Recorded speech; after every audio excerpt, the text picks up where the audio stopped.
Hello, this is Alan Darsen. I'm in for, something very, very special today. And, you heard it was coming. We said we were going to be back on the Thursday after Christmas, and here we be. Williamsburg Old Time Radio Hour back again with us to talk about the winter show, the Christmas show that's coming up. Hi, everybody. Hello. Hi. Hey, let's have them all the way around the table, starting with Rebecca Surdick. Deborah Saradarian. Sam Miller. And Mike Surdick. And these are all the folks that you're going to see and hear if you're heading to the performance of the Williamsburg Old Time Radio Hour this weekend, Friday and Saturday, at the Kimball Theater.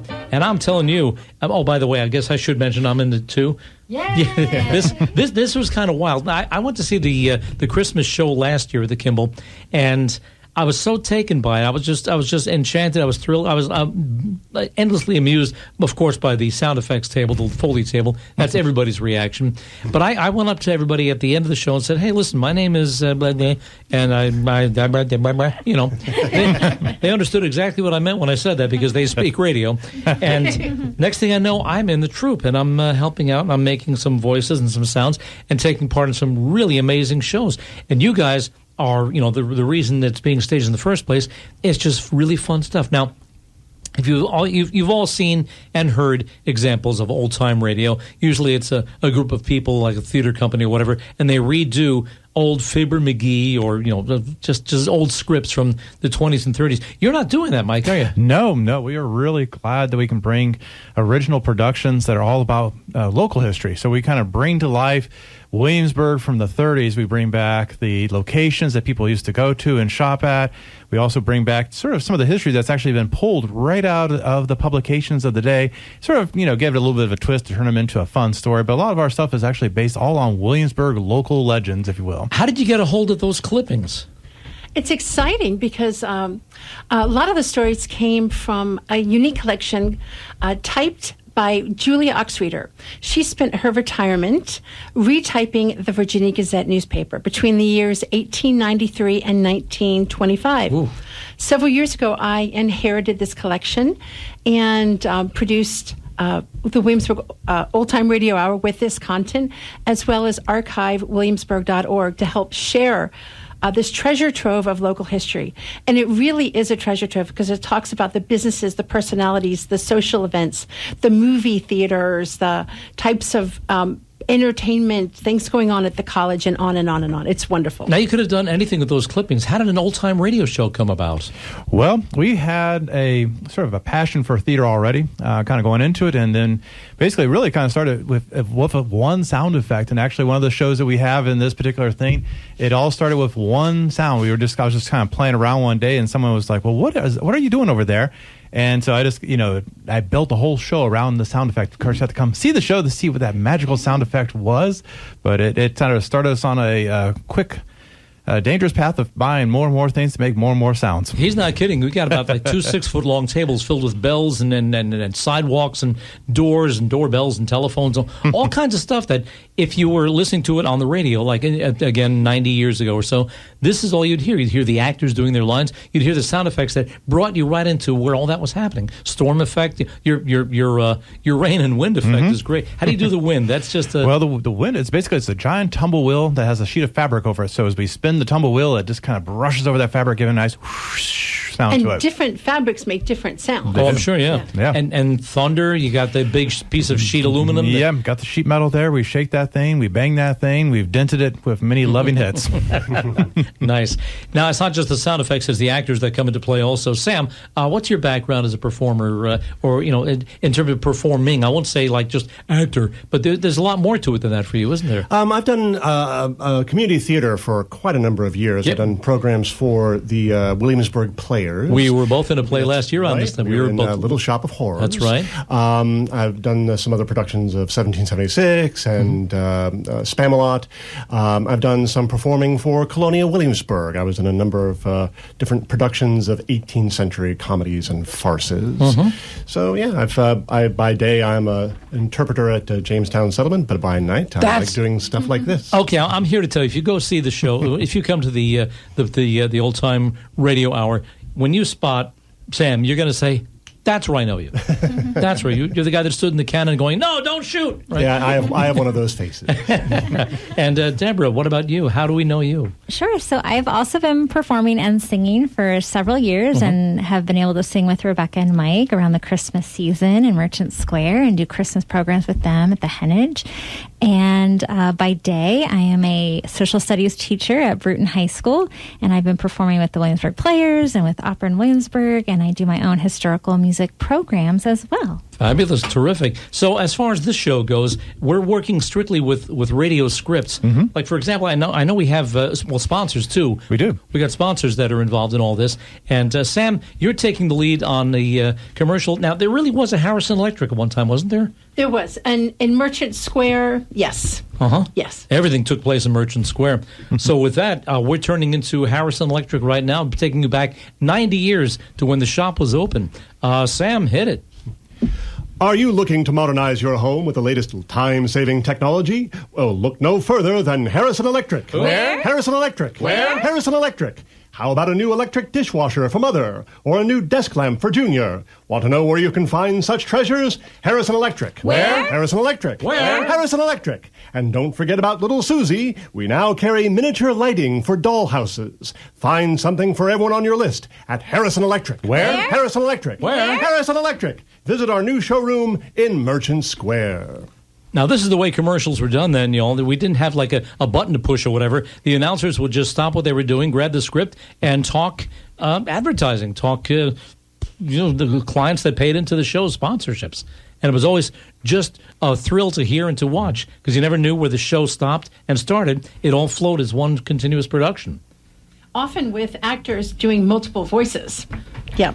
Showcasing the range of their vocal talent, doing multiple voices. Oh, that's no lie. We're doing that here on this one. And no, Sam, you've got, you've got Harrison Electric. You're a Greek grocer for the A&P. Yes. I remember that. Mike, you're voicing Doggy. I'm a doggy. I'm an announcer. I'm just your local friendly guy named Wilbur. A construction worker. Oh, yeah. Right. And along the lines also, let's see. You're an I think you said you're an announcer. I am. Yep. Okay. It's actually a toothache sketch that's coming up in the show too, and you get to play the dentist, Sam. I know that, but this time around it's Deborah and myself. We're working with a toothache sketch, which is really. This is something you have to actually hear and see to get it down because it loses a lot without the sound effects, and there's some hysterical sound effects going on. So can we run this down one time? Absolutely. Sure. Okay, this is called The Toothache, Part 1. If you come to the show, this is part of what you're going to hear at the show. And now the Holiday Playhouse presents our first story, a sugary series of events entitled Toothache. The scene begins at the home of Archie McFlanahan and his wife Margie. The prior evening was spent with neighbors celebrating the Christmas season with the obligatory slice of fruitcake. Margie, my teeth hurt. What's that, Archie? I have a toothache. It hurts. It really hurts. Yes, dear. What am I going to do? You could go bowling. You always like bowling. For a toothache? Oh, no, dear. You don't need a toupee. What? You have lots of hair, Archibald. No one would ever notice that spot other than me. The problem is in my mouth, not on my head. Oh, you're just hungry. How about some lunch? I could heat up a cube steak. Doesn't that sound good? Why don't you nibble on some peanut brittle left over from the party last night? I have a toothache. Oh, dear. Why didn't you say something earlier? Let me call and get you in today for an appointment. Now, what happens after this is just lunacy. getting them on the phone, all the things that are happening in the dentist office. We're not going to give it away. You have to come see the show. Absolutely. Now, this is at the Kimball Theater. It is at the Kimball Theater. Yep, we have. How did the ensemble end up at the Kimball? That's a feather. I mean, basically, you have to do a historic show. You have to have a historic theater. So the Kimball, of course, comes right to mind. So we are very proud to be local here in Merchant Square, presenting ourselves at the Kimball Theater. Like I say, it's sort of a tradition. We've been there many times over the years with all kind of our own Williamsburg-centric stuff, as well as shows like War of the Worlds and so on as well.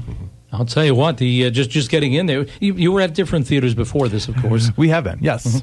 But at the Kimball, that is the spot. If you're in Williamsburg and you want to see theater, this is the one to go to. What's the connection between the Kimball and the theaters in New York? There was well, it's a good question. Basically, this is part of the Rockefeller Lang of theater. So this was basically Radio City is also connected. They were opened about the same time, and this one is called the Little Music Hall, where the big one in Radio City Music Hall would be known, I guess, as the big one. Yeah, they're not exactly comparable, but it's still a great little theater if you haven't been in it yet. We're going to take a quick break, come back, and do a little bit more. Tell you more about the show coming up.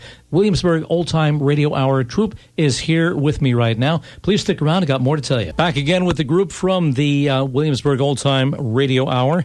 I already told you everyone's in the ensemble, their actual names, their character names are right out of the same period. Sam Miller, what's your character name? Oh, Rex Rosenkrantz. Rex Rosenkrantz. How's that for just sounding noble? Got Mike, who are you? I'm Mickey Mauser. One time with Rebecca. Elsie Valentine. Deborah Saradarian, what do you have? I'm playing Dee Dee Lancaster. Dee Dee Lancaster, and I am Ozzie Stein. I get to do like 5 or 6 different voices. Apparently, my backstory is that I was an animation voice way back in the 20s and 30s. So I just carried this over into the troupe, and hey, it seems to work fine. Again, it's the Williamsburg Old Time Radio Hour at the Kimball Theater. Tell us about the dates and times and how you can get in for cheap. Absolutely. So we will be having 2 shows. On Friday, December 27th, we'll show at 7:30. And then on Saturday, the show is at 2 o'clock. Tickets can be obtained at WilliamsburgOldTimeRadioHour.com, or you can just look for Eventbrite, or you can look to the event page on Colonial Williamsburg. Mm-hmm. And for our listeners here, our local favorites, we have a discount code for the Friday night show. Yeah, guys. Basically, if you use the promo code GIFT, all capital GIFT, you'll get 20% off your discount. 20% off. And that's not bad eating, I'll tell you what. Speaking of bad eating, good eating, well, among our sponsors, we've got a chocolate powder syrup. That's thing. right. What do we have here? Ever since the beginning of our show, we've had sponsors of our show. Sure. Some of them are based on actual businesses that were once in Williamsburg, and some are products inspired by things from the past.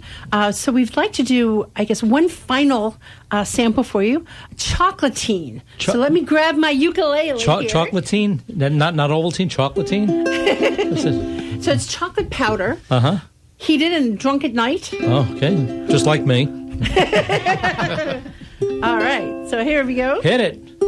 Every night I give my baby warm milk and chocolatine, warm milk and chocolatine. 'Cause my baby likes that warm milk and chocolatine, warm milk and chocolatine. I've tried to win him with billing and cooing, all sorts of sweetness, till I found out my baby's weakness. Every night he whispers, Warm milk and chocolatine, warm milk and chocolatine. but I fear there's something wrong. When I start strumming and crooning, he'd much rather be spooning. Warm milk and chocolatine, warm milk and chocolatine. All night long. Oh, yeah. Beautiful.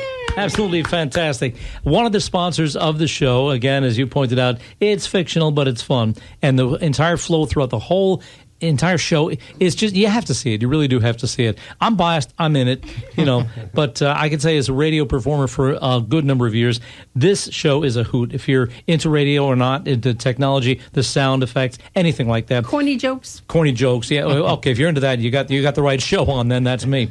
But this is something worth seeing. It's a holiday tradition at this point at the Kimball. Got to come see it. Please do. And again, if you go online to get the tickets, you get a couple of bucks off one time for the Friday show. Mike, give me that again, the details on that. Okay, so the promo code is the word GIFT, GIFT, and just put that in for the Friday show, and there will be a 20% discount waiting for you. Williamsburg Old Time Radio Hour. That's the name of that tune, folks. Thanks so much for tuning in and listening. And to the troupe, thanks for coming on into the station. Thank you. See you in a couple of days for the performance. Thank you. Sure thing. Glad to be here.